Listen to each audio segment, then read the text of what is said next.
একদিন অর্জুন তার সখা কৃষ্ণকে ডেকে বলছে, সখা এ জগতে দেখি ভক্তকে তুমি সর্বস্ব দান করো, যে যা চায় তুমি তাকে তাই দাও, কিন্তু জগতে সর্বস্ব দান করলেও তুমি জগতে একটি বস্তু কাউকে দান করো না, সেটা হলো ভক্তের হৃদয়ের ভক্তি।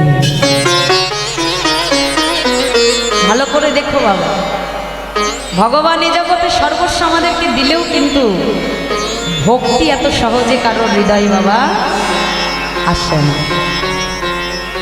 ভগবান তখন অর্জুনকে ডেকে বলছে, অর্জুন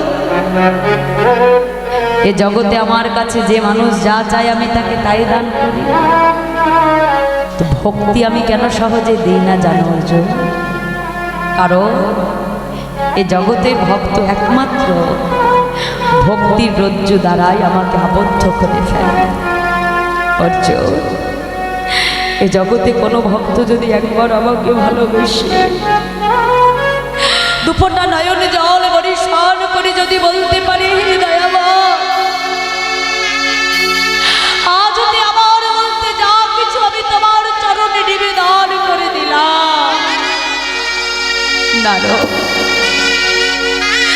যদি ভক্ত নিজের দেহটাকে আমার চরণে নিবেদন করে দেয়, যদি দুফোঁটা নয়ন জল আমার নিমিত্তে বর্ষণ করে, আমি তখনই সেই ভক্তের চরণের দাস হয়ে যাব।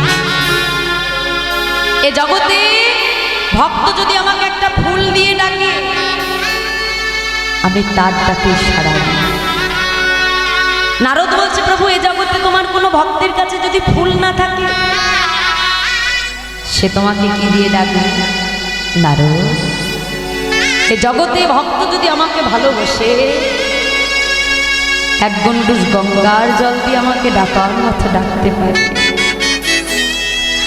আমি ওই ভক্ত চরণের দাস হয়ে যাই।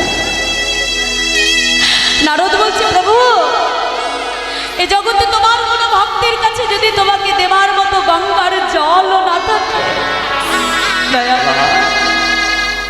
সে তবে তোমাকে কি দিয়ে ডাকবে প্রভু? ভগবান বলছে, নারদ আমার তাতেও দুঃখ না। কেন জানো? আমি যে আমার প্রত্যেক ভক্তকে দুটো করে নয়ন দিয়েছি, যার একটাই দিয়েছি গঙ্গা আর একটাই দিয়েছি যমুনা।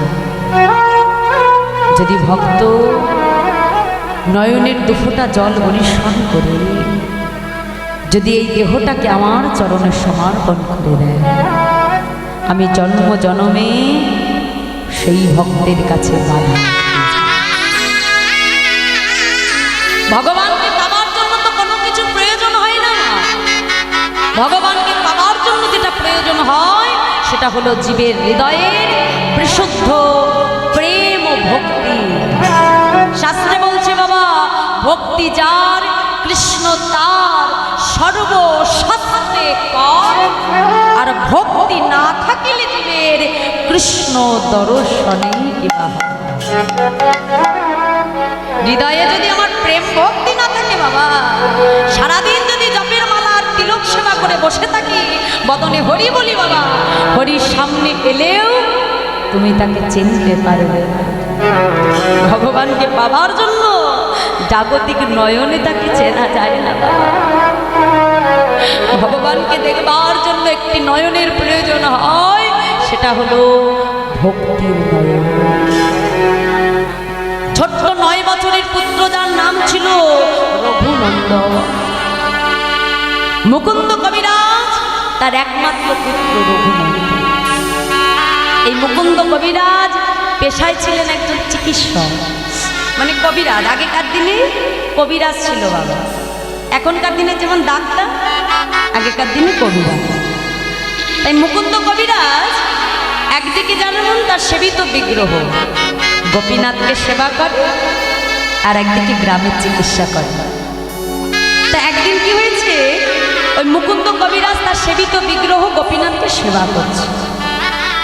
মা এক চরণে তুলসী দিয়েছে, আর একটা চরণে দিতে যাবে, এমন সময় গ্রাম থেকে একটা ছেলে ছুটতে ছুটতে আসছে, কবিরাজ ঠাকুর, কবিরাজ ঠাকুর, আপনি এক্ষুনি আমার সঙ্গে চলুন, না হলে আমার পিতাকে যে আমি বাঁচাতে পারবো না। মুকুন্দ কবিরাজ চিন্তা করছে, এখন আমি কোন দিকে যাব? একদিকে আমার গোপীনাথের সেবা, আর একদিকে আমার জীবের সেবা। যদি ওদিকে না যাই তবে তার পিতাকে আমি বাঁচাতে পারবো না, কিন্তু এদিকে যেমন ভগবানের সেবাও সম্পূর্ণ হয় না। আমি কোন দিকে যাব দয়াবল?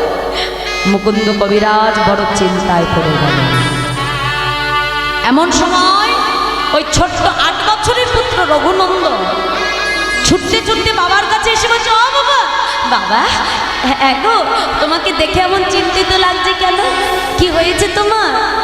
রঘুনন্দন, দেখ না বাবা, আমি একা মানুষে কদিকে যাব, বড় চিন্তায় পড়ে গেছি বাবা। একদিকে আমার গোপীনাথের সেবা, আর একদিকে আমার জীবের সেবা, কোন দিকে যাই বল? ছোট্ট রঘুনন্দন করজোড়ে বলছি, বাবা আমি না হয় তোমার চিকিৎসার কাজ ভালো পারি, কিন্তু বাবা আমি যদি সময় মতো তোমার গোপীনাথকে সেবা করে দিই বাবা, তাহলে তো তোমার আর কোনো চিন্তা থাকে না। রঘুনন্দন, ভগবানকে সেবা দেব বললে কি দেওয়া যায় রে বাবা? ভগবানকে সেবা দিতে গেলে নিবেদন মন্ত্র জানতে হয়, ফেরাবার সময় আচমন মন্ত্র জানতে হয়। তুই তো কিছুই জানিস না রে রঘুনন্দন। ছোট্ট ছেলেটা ছুটে গিয়ে পিতার চরণটাকে জড়িয়ে ধরেছে, বাবা আমি না হয় তোমার মতো মন্ত্রতন্ত্র জানি না বাবা, আজ আমি যদি ভক্তি ভরে তোমার গোপীনাথকে ডাকে, আমি যদি ভক্তি ভরে তোমার গোপীনাথকে সেবা দিই বাবা, তোমার গোপীনাথকে আজ আমার হাতে সেবা করবে না বাবা? বলো, আমি যদি ভালোবেসে ভক্তি দিয়ে সেবা দিই, তোমার ভগবানকে সেবা করবে না? মুকুন্দ কবিরাজ চিন্তা করলেন, কথাটা তো সত্য, ভগবান তো আমার ভক্তির কানা, যদি ভক্তি দিয়ে তাকে ডাকার মতো ডাকা যায়। সঙ্গে সঙ্গে রঘুনন্দনকে ডেকে বলছে, শোনো রঘু, আজ আমি কিছু রন্ধন করতে পারি, রন্ধনশালায় সব গুছানো আছে বাবা, তুমি তাড়াতাড়ি যে রন্ধন করে ভগবানকে সেবা দিয়ে দিও। এই বলে মুকুন্দ কবিরাজ চলে গেল। আর ওদিকে ওই রঘুনন্দন কি করলো বাবা? জীবনে প্রথমবার রন্ধনশালায় প্রবেশ করে ভগবানের জন্য রন্ধন করবে মা। যা কিছু ছিল একটা পাত্রের মধ্যে ঢেলে রান্না বসিয়ে দিয়েছি, রান্না চড়িয়ে দিয়ে ডাকছি, গোপীনাথ শোনো, আজ আমি এসেছি তোমার জন্য রন্ধন করতে। ও গোপীনাথ, আমার রন্ধন ভালোই হোক আর মন্দই হোক, তোমাকে কিন্তু সেবা করতেই হবে। নিতাই গৌর হরি বাবা। আমরাও তো ভগবানকে সেবা দিই মা, তাই না? আমরা ভগবানের জন্য ভোগ রান্না করি না, কিন্তু একবারও কখনো নিজে বিশ্বাস নিয়ে ডেকে বলেছি, প্রভু আমার রন্ধন ভালোই হোক আর মন্দই হোক, তোমাকে সেবা করতে হবে? কারণ তার প্রতি আমাদের এই বিশ্বাস আর ভালোবাসা নাই। আমরা জানি সে পাথরের বিগ্রহ, কাষ্ঠের বিগ্রহ, কখনো তার প্রতি বিশ্বাস জন্মায় না। আজ রঘুনন্দন সর্বাগ্রে রন্ধনশালায় প্রবেশ করে নিজেকে ভগবানের চরণে সমর্পণ করে দিল। রন্ধন করে দিয়ে যেই না মন্দিরে প্রবেশ করেছে, প্রবেশ করে পাতা আসনের সামনে ভোগটা রেখে ডাকছে, গোপীনাথ, ও গোপীনাথ, এই দেখো আমি নিজ করে রন্ধন করে এনেছি, এসো এসো গোপীনাথ, তাড়াতাড়ি এসো, সেবা করে নাও। এত করে ডাকছে, ভগবান আসেন।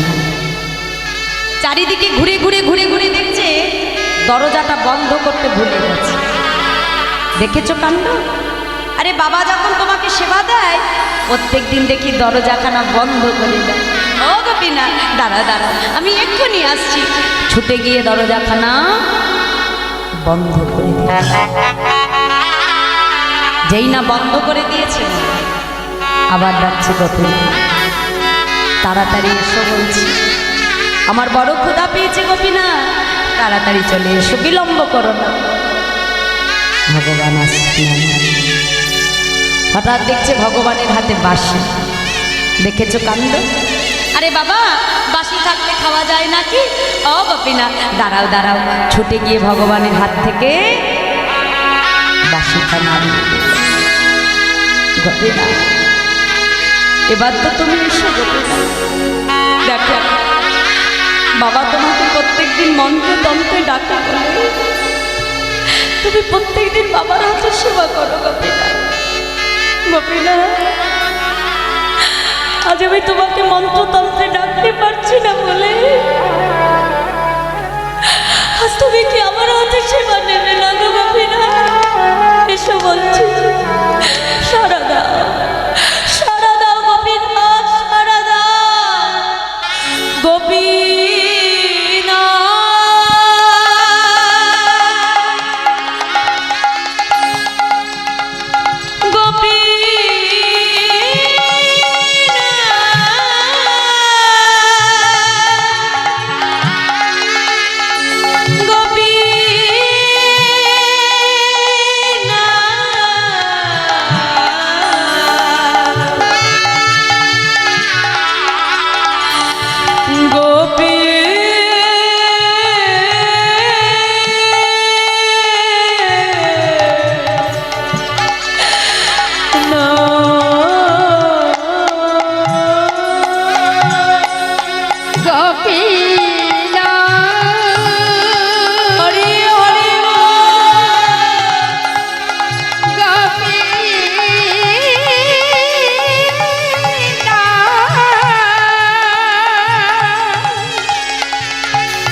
এত করে ডাকছে বাবা, ভগবান আসে। রঘুনন্দন এবার ক্রধান্বিত হয়ে বলছে, গোপীনা ভালোই ভালো চলে এসো বলছে। জানো গোপীনা, আমি যখন না খাই, আমি যখন জোর করি, আমার পিতা আমাকে লাঠি দিয়ে মেরে মেরে সেবা করা। তুমি ভালোই ভালোই চলে এসো বলছে। আর আজ যদি তুমি না আসো, তবে এই লাঠি দিয়ে আজ আমি তোমাকে মেরে মেরে সেবা করাবো। চলে এসো বলছি। ভক্ত ভগবানের সামনে যেই লাঠিটা ধরেছে মা, ভক্তের ভক্তি দেখে ভগবান আর থাকতে পারলেন। পাতা আসনে বসে ডাকছি, গোপীনা দাঁড়া, আমাকে সেবা দাঁড়া। রঘুনন্দন মনে মনে চিন্তা করছে, দেখেছি যেই আমি লাঠির ভয় দেখেছি অমনি চলে এসেছে। ও গোপীনা, তাড়াতাড়ি সেবা করে নাও। ভগবান পাতা আসনে বসে থালা থেকে একটু একটু করে পারস তুলে ভগবান বদনে দিচ্ছে। আর বদনে দিতে দিতে বাবা প্রায় কখন যেন সবটাই ফুরিয়ে যেতে গেছে। থালায় অবশিষ্ট একটুখানি প্রসাদ আছে। রঘুনন্দন ছুটে গিয়ে হাতটা চেপে ধরেছে। গোপীনা, এ তুমি কি করলে? এখন আমি সেবা করিনি, আমার বাবা সেবা করিনি, আর তুমি সব প্রসাদ খেয়ে নিলে। রঘুনন্দন, আসলে কি জানো রঘুনন্দন, এতদিন পর ভক্তের ভক্তি মাখা প্রসাদ আজ আমি সংসারে সবার কথা ভুলে গেছি। রঘু, থালায় তো বেশি নেই বাবা, যেটুকু আছে আমি তোমার জন্য রেখে দিলাম। এই বলে ভগবান আবার আচমন করে বাবা বিগ্রহে নিবেদিত হয়ে গেল। আর ওদিকে মুকুন্দ কবিরাজ যথাসময়ে আজকে চিকিৎসা করে ফিরে এসে পুত্রকে ডাকছে, রঘুনন্দন, ও রঘুনন্দন, রঘুনন্দন আমার বড় ক্ষুধা পেয়েছে বাবা, আমাকে প্রসাদ দাও। ছোট্ট রঘুনন্দন ছুটতে ছুটতে এসেছে। বাবা, আজ তো প্রসাদ নেই কেন রঘু? আজকে আমাদের ঘরে কোনো ভক্ত এসেছিল? না বাবা, আজ তো কোনো ভক্ত আসেনি। তবে তুমি সব প্রসাদ খেয়েছো? না না বাবা, আমিও প্রসাদ খাইনি। জানো বাবা, আজ না তোমার গোপীনাথ সব প্রসাদ খেয়ে নিয়েছে।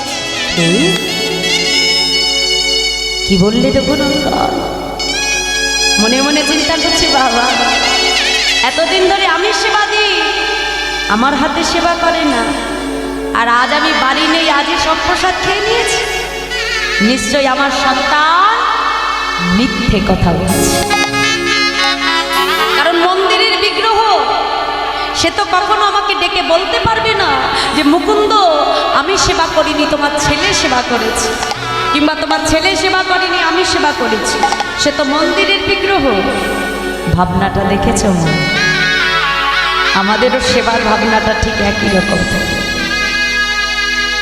মুকুন্দ কবিরাজ পরের দিন সন্তানকে পরীক্ষা করবে বলে আবার রঘুনন্দনকে কাছে ডাকলো। রঘু, শোনো বাবা, আজ আমি চিকিৎসার কাজে গ্রামের বাইরে যাব, আজ তোমাকে রন্ধন করতে হবে না, আমি নাড়ু তৈরি করে রেখেছি, সময় মতো গোপীনাথকে তুমি নাড়ু সেবা দেবে।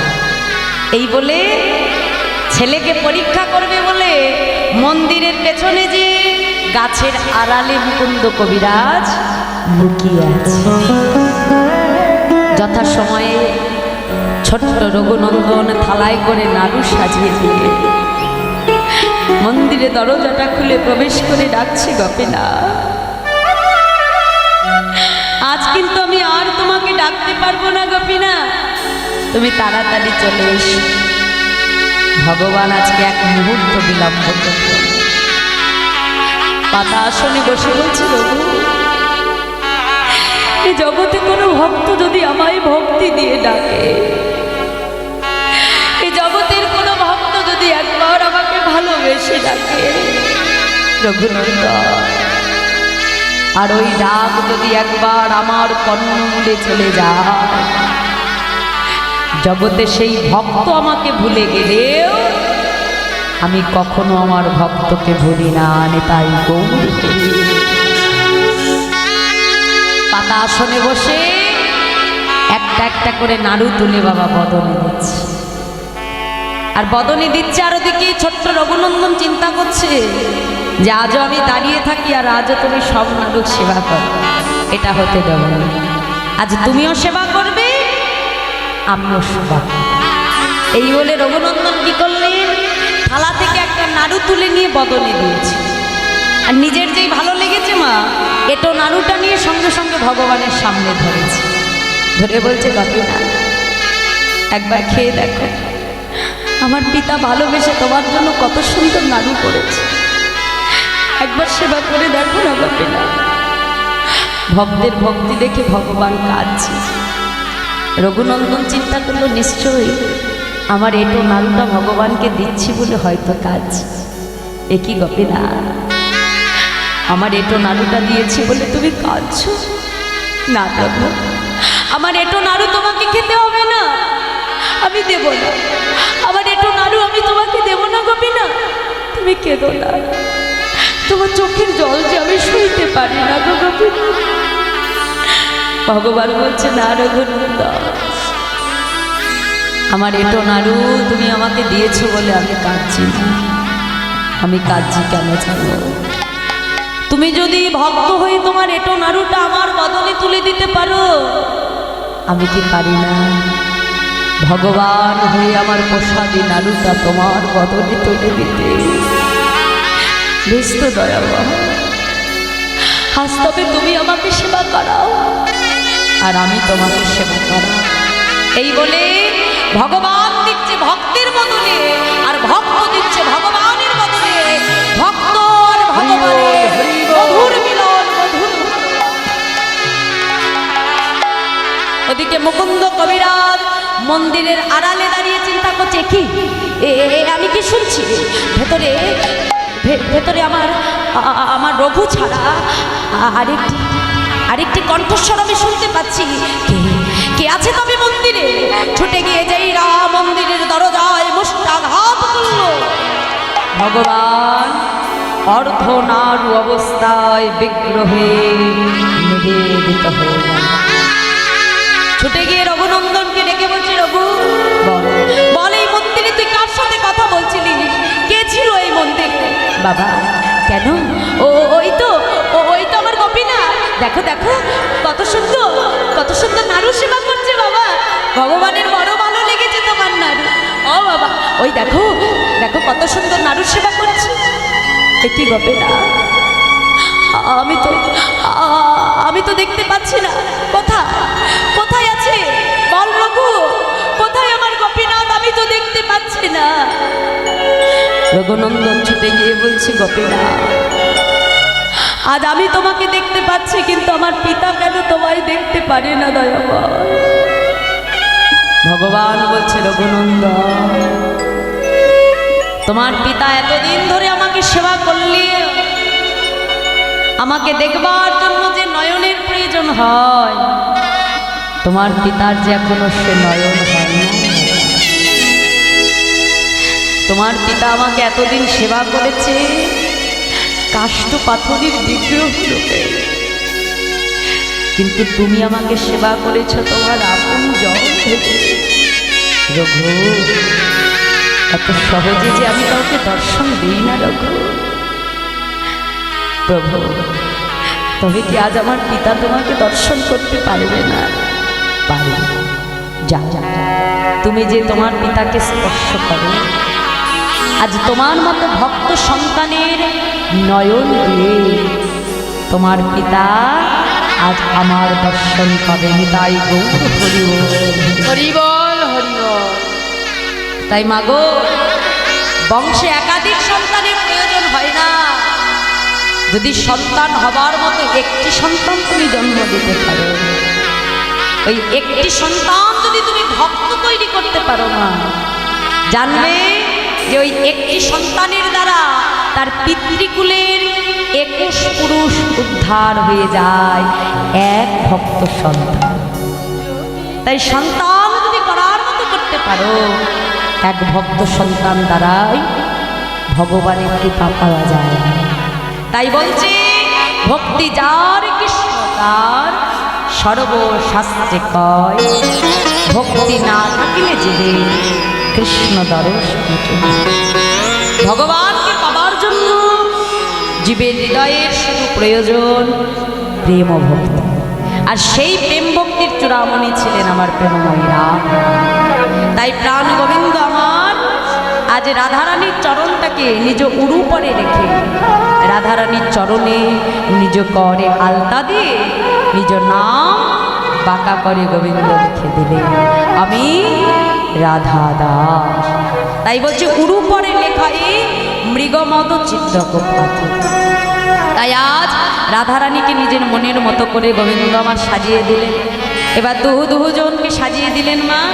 এবার পরস্পরকে ছেড়ে যার যার ঘরে ফিরে যেতে হবে। হ্যাঁ, তাই আজ প্রেমময়ী রাধারানী বধূর চরণটা জড়িয়ে ধরে দুটি নয়ন জলে বক্ষ ভাসিয়ে কেঁদে কেঁদে বলে, বধূ গো, বলি আমায় দেহ বিদায়,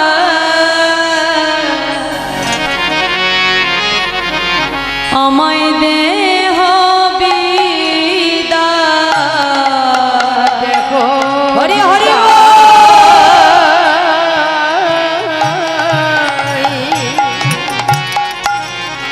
দেখো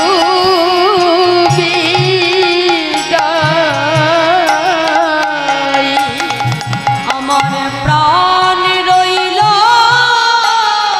ওই রাঙা, আমায় দেহ বিদায়।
তাই আজ রাধার গোবিন্দ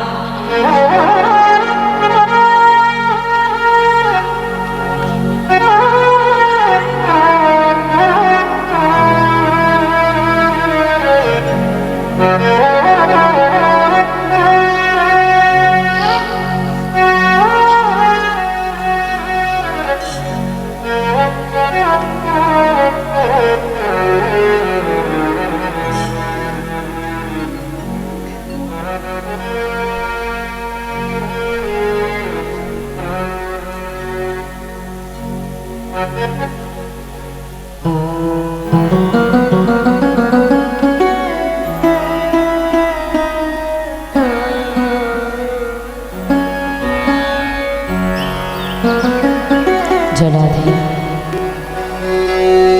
গোবিন্দ সেবার উদ্দেশ্যে আমার ভক্ত বাবা বৌমা অন্ন বস্ত্র যে দান করল, অর্থ দান করল, তাদের সমস্ত দান আমি অধমা মাথায় তুলে নিলাম। যে গোবিন্দ সেবার উদ্দেশ্যে তারা দান করল, প্রভু যেন তাদের সকল মনোবাঞ্ছা পূরণ করেন। দেখো, এই জগতে যেটা সর্বশ্রেষ্ঠ দান সেটা হলো হরিনামামৃত দান। শাস্ত্রে বলছে বাবা, অল্প ভাগ্যে হয় না গৃহে হরিনাম সংকীর্তন, আর অল্প ভাগ্যে হয় না গৃহে সাধু গুরু বৈষ্ণবের। সব ঘরে কিন্তু বাবা বৈষ্ণবের চরণ ধুলি পড়ে না। শাস্ত্র বলছে সেই গৃহ গৃহ না, যেই গৃহে আমার গোবিন্দের সেবা হয় না, যেই গৃহে হরিনাম হয় না, যেই গৃহে ভক্ত চরণ ধুলি পড়ে না। একটা ঘর আর একটা বাসা আর একটা মন্দিরের মধ্যে পার্থক্য কোথায়? দেখো, একটা পাখি, দেখো বাবুই পাখি যেমন সুন্দর করে বাসা তৈরি করে না, একটা পাখি যেমন থাকবার জন্য একটা বাসা তৈরি করে, আমরাও তৈরি করি। আবার দেখবে আমাদের বাসায় যেমন সুন্দর বেশ লাইটের ব্যবস্থা আছে, বাবুই পাখি কি করে জানো? জোনাকি পোকা ধরে সেই বাসার মধ্যে রেখে ইলেকট্রিসিটির ব্যবস্থা আছে, আলোর ব্যবস্থা। তাহলে আমরাও যেমন স্বাচ্ছন্দ্যে আমাদের বাসায় থাকি বা আমাদের ঘরে থাকি, একটা পাখিও তার বাসায় থাকে। কিন্তু আমাদের বাসা আর একটা পাখির বাসা, তাহলে এই দুই বাসার মধ্যে পার্থক্যটা কখন হবে বাবা? আমরা চাইলে আমাদের বাসাটিকে একটা মন্দির তৈরি করতে পারি, কিন্তু একটা পাখি চাইলে কি সেটা পারে মা? পারে না। যখনই একটা ঘরে সাধুগুরু বৈষ্ণবের আগমন হবে, ভক্ত চরণধুলি পড়বে, হরিকথা হবে, বৈষ্ণব সঙ্গ হবে, তখন সেই ঘরটা কিন্তু এক বৃন্দাবনে পরিণত হয়ে যায়। তাই গৌর হরিবল হরিবল। তাই আজ তোমাদের মতো ভক্ত চরণধুলির দ্বারাই গৃহটা আজকে মধুর বৃন্দাবন তৈরি হয়েছে। তোমরা সকলে দোহাত ধরে আমার বাবাকে মাকে আশীর্বাদ করো, যেন এমনভাবেই প্রত্যেকটা বৎসর সেই হরিনামামৃত সুধা দান করতে পারে, তার সঙ্গে তোমাদের মতো সাধুগুরু বৈষ্ণবের চরণ ধুলি লাভ করেন। নিতাই গৌর হরি হরিবল হরিবল। জয় রাধা। তাই আজ রাধা গোবিন্দ যখন পরস্পরের থেকে বিদায় নেবে, কিন্তু যারা সেবা পড়া সখীগণ তারা কখনো রাধা গোবিন্দের যুগল ভাঙা তারা দর্শন করতে পারে না। রাধা গোবিন্দ একে অপরকে ছেড়ে যাক, এটা তারা চায় না। তাই আমরাও সেই সখী আনুগত্য নিয়ে যুগলকে আমরা আর ভাঙবো না, রাধা গোবিন্দের যুগল রেখে আমরা এখানেই আজকের মতো আমাদের লীলা বিশ্রাম করব। জয় রাধে। এরপর আমার মহাপ্রভুর মধ্যাহ্নকালীন ভোগ হবে, আপনারা সকলে ভোগারতি দর্শন করবেন এবং সকলে প্রসাদ পাবেন। জয় রাধে। তাই সবাই মিলে দুটি বাহু তুলে বলবো, এইখানে রহিল আমার লীলার মাধুরী, এইখানে রহিল আমার লীলার মাধুরী, এইখানে রহিল আমার লীলার মাধুরী, এইখানে রহিল আমার লীলার মাধুরী।